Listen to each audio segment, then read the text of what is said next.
The boss offered 50 grand for my breast milk. I thought he was a freak wanting to take it home for a kid. That was until I saw him, body limp and weak, chugging my milk like it was an elixir of life. Only then did I realize he needs human milk to survive. Later, the price tag hit $500,000. The catch? He wanted it straight from the source. For the money, I said yes. Then came the day he asked, for $5 million, would you let me? My boss called me in. I was shaking, sweating, terrified he was going to fire me. If I got canned, I was dead. Zero income. Back when I was pregnant with my daughter, Bella, my old company forced me to resign. The hospital bills and NICU costs wiped out what little savings I had tucked away. I was reduced to begging my husband, Travis, for cash. Every time I asked, it was a fight. He'd bitch about this, complain about that. Don't buy that, that's unnecessary. And finally, the classic line, I'm broke too, Chloe. Thank God my tits were heavy with milk. I could breastfeed, saving us on formula. But Bella's diapers cost money, clothes cost money. Every onesie she owns is too tight now. Winter is coming to Chicago, and she needs a coat. If luck hadn't landed me this job, my baby would be shivering in wet diapers. You don't need to be nervous, the boss said, sitting across from me. His voice was smooth, gentle. Mr. Sterling is 33 this year. He looks refined, scholarly, and harmless. The kind of guy you instinctively trust. I called you in for a personal matter. My shoulders dropped. I relaxed.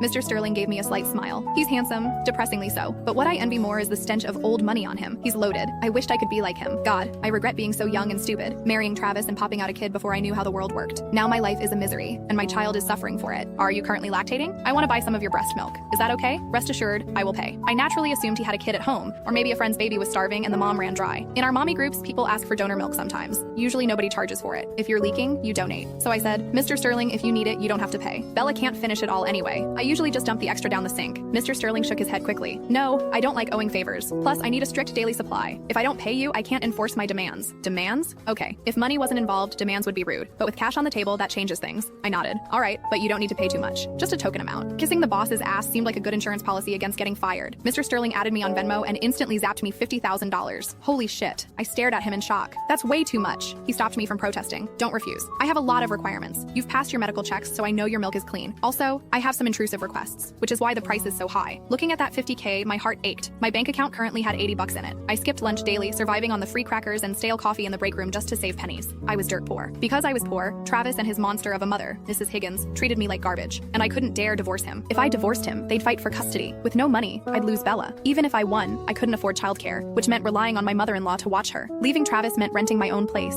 More money I didn't have. I regretted being young and dumb. I jumped into marriage and motherhood blind. Now I was trapped in quicksand. But this $50K? This money solved a huge chunk of my problems. Mr. Sterling laid out his rules. First, you need to pump here in my private office every day. Nowhere else. I need to ensure the milk is sterile and safe. That made sense. Rumor had it Sterling came from a billionaire family. Rich people are paranoid about getting poisoned. Second, to guarantee the nutritional value, you must eat 3 meals a day prepared by my personal chef. Wow, rich people are difficult, but this was good for Bella's milk quality. Plus, eating dinner here meant I didn't have to go home and face Travis and the old hag for dinner. Win-win. Third, during the lactation contract period, I expect you to abstain from sexual intercourse.